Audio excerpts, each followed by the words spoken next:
हुई है, अगर बिगड़ा हुआ है तो किस कारण से हुआ है? उन कारणों का निवारण किए बिना हम मूलभूत सुधार नहीं कर सकते। इन्हीं विषयों को लेकर पिछले 40 वर्ष से कुछ क्षेत्र को समझने की कोशिश कर रहा हूं और साथ में समस्याओं के समाधान देने का प्रयास करते हैं। दरअसल पर जब काम करते हैं तो जो हम सोचते हैं वैसा समाधान निकलता नहीं है। क्यों? कि थ्योरी अलग होती है और प्रैक्टिकल अलग होता है। ऐसे ग्राम विकास से संबंधित, भू संवर्धन से संबंधित, पर्यावरण से संबंधित, आयुर्वेद से संबंधित ऐसे सैकड़ों विषयों पर लगातार काम करने का ये परिणाम है कि जिस क्षेत्र में जहां जाते हैं वहां तुरंत विषय समझ में आ जाता है कि समस्या किस कारण से है, और कारण समझ में आने के बाद उसका समाधान कैसे होगा उसका भी प्रयास शुरू हो जाता है। मेरा कार्य क्षेत्र बीकानेर रहा है, तो बीकानेर क्षेत्र की जो समझ है वो पहले मैंने कोशिश की। 1965 में बीकानेर है वो एशिया का सबसे सघन गोपालन का क्षेत्र था। इस जिले में 18,65,000 गाय थी। मतलब कुछ परिवार ऐसे थे जिनके एक एक परिवार में 400 गाय। अभी भी है कुछ परिवार हैं जिनके 200 गाय, 100 गाय, 150 गाय ऐसे परिवार हैं। गांव, एक एक गांव में 10-10, 20-20 हजार गायें। अब उसका चारा कहां से आता था? 1965 में पंजाब से 1 किलो चारा नहीं आता था और 18,65,000 गायों का पेट भरता था। 2 साल 3 साल का चारा एडवांस रहता था। किस कारण से रहता था? क्योंकि जमीन में उस समय ताकत थी, चारा अच्छी मात्रा में पैदावार होता था और यहाँ की मिट्टी की, यहाँ की जलवायु की, यहाँ की सारी परिस्थिति की समझ उस समय के लोगों को थी। तो यहाँ का मुख्य व्यवसाय ये गो पालन था, भेड़ पालन था, ऊंट पालन था, कृषि नहीं था।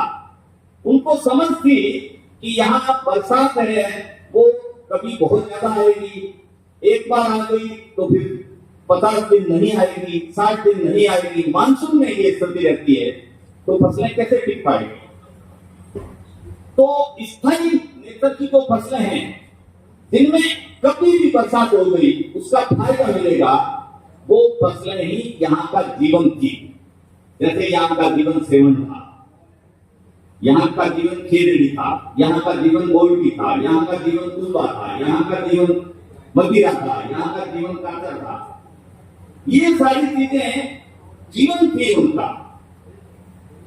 कहीं भी कभी भी कैसी भी बरसात हो गई, कम हो गई, ज्यादा हो गई, उनका जीवन चल जाता था, पशुधन का पेट भर जाता था और न्यूनतम पानी में भी लोगों का काम चल जाता था।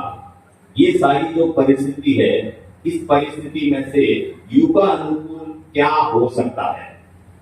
तब हम 100 साल पीछे समाज को नहीं ले जा सकते। अब जो किया जा सकता है वो कैसे हो सकता है, उसके मॉडल खड़े करना। तो चरागाह का जैसे मॉडल है, तो बहुत से लोग हैं वो एक धारणा बनाकर चलते हैं कि ये चीज तो अपने आप होती है, उगने से नहीं उगती है। खेती के संबंध में भी यही था, सेवन के संबंध में भी यही था। और वास्तव में जो जैसे मान लो हम उसकी गहराई में जाएंगे तो खेती के 1 लाख बीज आप खेत में डाल दीजिए, 1-2 पौधा भी मुश्किल से उगेगा। कारण क्या है? खेजड़ी का पौधा उगने का बड़ा कारण होता है पशुधन है वो उसके खाता है, उसके गोबर में या पीठ में जो निकलता है, निकलता है, उसी से ही वो जर्मिनेट होके पौधा उगता है। अब हमने कोशिश की जैसे सामान्य प्रक्रिया गेहूं चना उगाते हैं उस तरह से उगाने की। गंगोट में मैं था 2009 में, और 2008 से हम लगातार इन सारी मरुस्थलीय वनस्पतियों पर गहराई से काम करना शुरू किया कि ये बहुस्थलीय वनस्पतियों का विस्तार का सिस्टम कैसे बने। अब उस सिस्टम के तहत हमने बीज प्रोसेसिंग का काम और बीज विस्तार का काम, बीज कलेक्शन करना, उसको प्रोसेस करना और विस्तारित करना, ये तीनों काम एकदम तारतम्य से किए। 2010 में हमने बड़ा अभियान लिया बहुस्थलीय वनस्पतियों के विस्तार का। अब मैं आप सबके सामने ये सारे विषय लोकली इसलिए रख रहा हूं कि धरातल पर यहाँ यही काम हो सकते हैं और इसका राष्ट्रीय असर है। राष्ट्रीय असर इस कारण से है कि हवा हमेशा पश्चिम से चलती है। देश को अगर ऑक्सीजन की पूर्ति करनी है तो बीकानेर, जैसलमेर, बाड़मेर, इसमें कितनी हरियाली होगी, वो देश को ऑक्सीजन का लेवल बढ़ेगा, क्योंकि हवा यहां से ही जानी है पूरे देश को। तो अब इस गहराई को समझकर यहां हमें विचार करना पड़ेगा कि कौन कौन सी वनस्पतियां हो सकती है और कितनी तादाद में हो सकती है। एक शहर का व्यक्ति स्लोगन बनाता है, एक व्यक्ति को एक पेड़ लगाना चाहिए। अब एक व्यक्ति एक पेड़ लगाएगा और वो भी सारे लगाएंगे या नहीं लगाएंगे, कितने पनपेंगे। अभी जैसे बीकानेर नर्सरियों का मैंने अध्ययन किया, 3% सर्वाइवल रेट है पेड़ की। पर्यावरण की आज का एक प्रमुख विषय है। अब 3% सर्वाइवल के हिसाब से नर्सरी में पौधा तैयार हुआ, उसके बाद कोई पौधा 6 महीने दिया, कोई 12 महीने दिया, कोई 2 साल दिया। इन सालों का कैलकुलेशन अगर करते हैं तो एक पौधा तैयार होने में जो पानी खर्च होता है वो 20 लाख लीटर से ज्यादा खर्च होता है। मतलब एक पेड़ बनने की कॉस्ट है 20 लाख लीटर पानी। अब हमने प्रयास क्या किया, बिना पानी दिए पेड़ कैसे बना सकते हैं। तो ऐसे लाखों पेड़ बीज विस्तार के माध्यम से लोगों को ट्रेंड करके, लोगों को समझाइश करके ये सारा काम किया।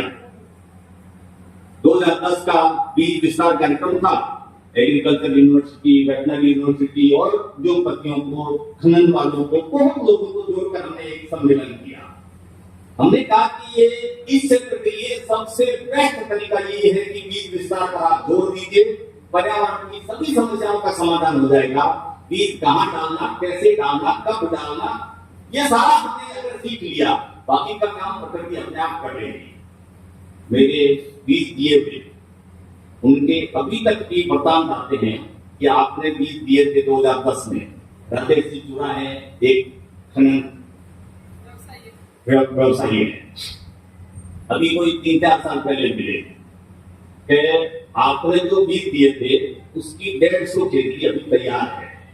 अब आप अंदाज लगाइए, उनके खनन के साथ पेड़ लगाना अनिवार्य किया हुआ है, लेकिन बाकी कोई पेड़ पनप नहीं रहा है।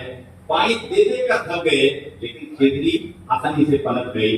केवल हमने बताया कि जहां कोई खट्टा है वहां पर ये गोली डाल दो, लड्डू बना के दे दिया, वो लड्डू है वो वहां गिरा, उसमें से पौधा उग गया, पानी की नमी मेंटेन रही, खट्टा था, पानी एक्स्ट्रा मिलता रहा और उसमें से पौधा पनप गया। ऐसे ही बाढ़ में बीज डाला। बाढ़ में बीज इसलिए डाला कि अभी जैसे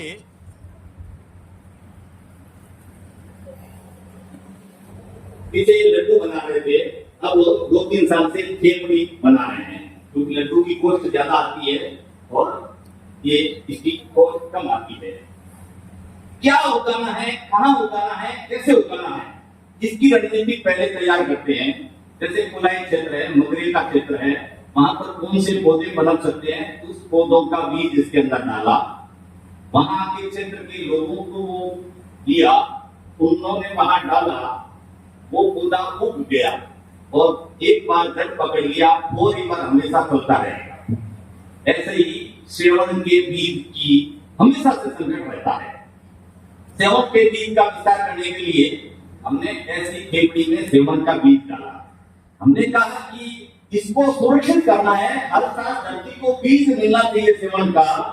आज वो सेवन खेत में उग गई, ट्रैक्टर चलेगा, खत्म हो जाएगी, हर साल की समस्या है। हजारों पौधे सेवन में उगते हैं और नष्ट हो जाते हैं, क्योंकि स्वभाव है ट्रैक्टर चलाएंगे और पौधा नष्ट होगा। हमने कहा इसको पहाड़ में डालना है। अभी हमारे कार्य क्षेत्र में आपको पहाड़ में सेवन के पौधे मिल जाएंगे।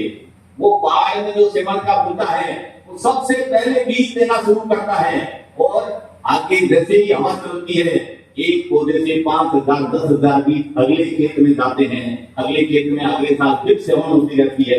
ऐसे सेवन का विस्तार होता जाता है। ये सारे उपक्रम, इन उपक्रमों के माध्यम से गाय पालने की कोई कम हो, इस विषय पर चिंतन जरूरी है। आज हम दोष देते हैं कि किसान है वो गाय छोड़ रहा है, गोपालक गाय छोड़ रहा है, लेकिन उसकी इकोनॉमी को हम समझें। आज उसकी स्थिति क्या है? पर गाय का डेली का 20 रुपए 30 रुपए का घाटा है। जिसके 10 गाय है 300 रुपए कौन घाटा वहन करेगा? वो जो नकारा पशु है उसको बाहर निकालेगा, खर्चे को कम करने की कोशिश करेगा। हमने ये सारी चीजें कोशिश की कि कौन कौन सी चीजें जो गोचर में हो सकती है, खेतों में हो सकती है, सड़क किनारे जो जगह है उसमें हो सकती है, उन सारी चीजों को उगाने का प्रयास किया। और ये मुख्य आधार पकड़ा कि किसान का सपोर्ट करना है, गोपालक का सपोर्ट करना है। अभी 2-3-4 साल से ये विषय भी ध्यान में आ रहा है कि चारा देते देते भी गाय का संवर्धन नहीं हो रहा है, गाय वापिस जा नहीं रही है, गायों की संख्या घट रही है। मैंने आपको आंकड़ा बताया 1965 का 18,65,000 गाय थी हमारे बीकानेर में, जिसके आधार पर रसगुल्ला उद्योग बनता रहा, जिसके आधार पर यहाँ का घी उद्योग बनता, जिसके आधार पर यहाँ का मावा उद्योग बनता। लेकिन मूल जो गाय पनपाने वाली थी, हजारों फैक्ट्रियों वाले ने उन्होंने उनकी तरफ ध्यान नहीं दिया, और गाय है वो अभी 18,65,000 से घटते घटते 3.5 लाख पर आ गई है। और 3.5 लाख का भी सारा पंजाब से आ रहा है, हरियाणा से आ रहा है, गंगानगर से आ रहा है, हनुमानगढ़ से आ रहा है। अब आप कल्पना करिए कि हमारी सोच कहाँ है, हमारी कार्य रणनीति क्या है। जब पूरी समग्रता से विचार नहीं होगा तो दान देने वाले दान देंगे, चंदा देने वाले चंदा देंगे, वो दान के नाम पर वो के आधार पर पैसा लगेगा। यहाँ का धार्मिक समाज है, प्रतिदिन हरा चारा डालता है। वो हरा चारा मतलब 6 रुपए किलो के हिसाब से 10 रुपए का 1.5 किलो ये चारा मिलता है। अब 1.5 किलो में 100 ग्राम 150 ग्राम चारा है, गाय के काम आता है। बाकी सड़क में गोबर गोमूत्र के अंदर मिल जाता है। ये जो 100-150 ग्राम मिला है उसमें भी ठोस वैल्यू कितनी है? वो हरा चारा है। हरा चारा में 90% क्या होता है? पानी होता है। उसका भी हमने विकल्प निकाला। वो विकल्प निकाला कि उसको गाय को ठोस चीज कैसे मिले, मौसम अनुसार कैसे मिले, क्या चीज देनी है वो मिले। इसके लिए हमने वो 8 लड्डू बनाए हैं। ये जैसे मान लो बहुत बार विषय आया कि भाई हम कहना जो चाहते हैं वो कृति में संदेश होना चाहिए, आचरण में संदेश होना चाहिए। तो मैंने दोनों बच्चों को कहा, बहुत अच्छे इंटेलिजेंट थे, दोनों को कहा नौकरी नहीं करनी है, हमें समाज में वैकल्पिक व्यवस्था देनी है। जो कोई नहीं कर रहा है वो काम खड़ा करना है। तो बच्चों को कहा कि आप लड्डू की फैक्ट्री लगाओ। बच्चों ने मेरे कहे अनुसार सारा प्रयास किया, तरह तरह की चीजें इकट्ठी की। साल भर में हम 55 तरह की चीजें इकट्ठी करते हैं। सर्दी में कौन सी चीज चाहिए, गर्मी में कौन सी चीज चाहिए, बरसात में कौन सी चीज चाहिए, उसका मिश्रण तैयार करते हैं और पूर्व से सस्ती रेट में ये समाज को उपलब्ध करवा रहे हैं। इसमें गाय का जो बेसहारा गाय है, गलियों में घूम रही गाय है, उसका भी इलाज हो जाता है। ये सारे में संदर्भ इसलिए दे रहा हूं कि इसमें से हम सृजन क्या कर सकते हैं। तो इसी लड्डू के साथ हमने बीज भी डाल दिए, बीज वाले लड्डू भी तैयार हैं। वो गोचर के लिए जो गायें जिनको गोचर में दान करना है, वो गोचर में उन गायों को वो लड्डू खिला दे। उस लड्डू में 30-35 बीज है। वो 30-35 बीज है वो गोबर में आएंगे। गोबर जहां गिरेगा वहां कोई कोई पौधा उग जाएगा। अब गोबर एक जगह गिरा, वो सूख गया, गलने के लिए चला गया, उसका भी प्रबंध हमने सोचा। उसके लिए हमने उसके साथ बाजरे के दाने डाल दिए। जैसे ही बाजरे का दाना गोबर में से नीचे गिरता है, पक्षियों को सुगंध आती है, पक्षी वो बाजरे का दाना चुनने के लिए गोबर को तितर तितर कर देते हैं, बिखेर देते हैं। तो जो हमारा लक्ष्य है कि गोचर का गोबर है वो उठना नहीं चाहिए, वो भी उद्देश्य पूरा हो जाता है। इतनी बारीकी से विचार करके एक एक कार्य को परिणति तक पहुंचाने का काम ये हम कर रहे हैं। ऐसे ही हरे चारे की समस्या बहुत लोगों ने बताया कि गाय के लिए हरा चारा मिलना चाहिए, 12 महीने मिलना चाहिए। अभी पिछले साल श्रीमान अशोक जी कोठारी भीलवाड़ा जो विधायक थे, बहुत अच्छे गो सेवक हैं, उनके सामने हमने बात रखी। हमने कहा कि आप बहुत बड़ा दान पुण्य करते हैं, गाय बचाने के लिए 2 काम जरूरी है, एक गौमूत्र का सदुपयोग और दूसरा साल भर पौष्टिक चारा, हरा चारा ये गोपालन के घर पर पैदा हो। तो सुपर नेचर की कटिंग लगाने का कल पिछले साल पूरा अभियान चलाया। उस अभियान के तहत लगभग 2-3 हजार किसानों को पालकों के घर पर हमने कटिंग पहुंचाई, उनको लगाने का तरीका समझाया। इसका परिणाम है लगभग 500-700 घरों में अभी हरा चारा पैदा होना शुरू हो गया। जो दान करने वाले लोग हैं उनको हमने बताया कि अभी 100 क्विंटल डेली का हरा चारा हमारे प्रयास से पैदा हो रहा है और डेली हरा चारा उन गायों को मिल रहा है जिन गायों को पोषण की कमी है, सूखे चारे के कारण कुपोषित हो रही है, उनको वो चारा मिलके और पोषण का काम हो रहा है। ऐसे वैकल्पिक व्यवस्था देने का काम अलग अलग स्थानों पर बहुत समय किया। अब एक विचार आया कि शहर के नजदीक ये सारे मॉडल एक जगह पर मिल जाए, सारे चीजें एक जगह देखने को मिल जाए और वो ट्रेनिंग सेंटर के रूप में हो। ऐसे सैकड़ों लोगों को हमने सैकड़ों प्रकार के काम सिखाए। लेकिन हमसेना में जो काम चल रहा है फलदार पेड़ लगाने का, घर में फलदार पेड़ लगाने का, यहाँ का व्यक्ति 60 किलोमीटर ताके और काम नहीं देखेगा।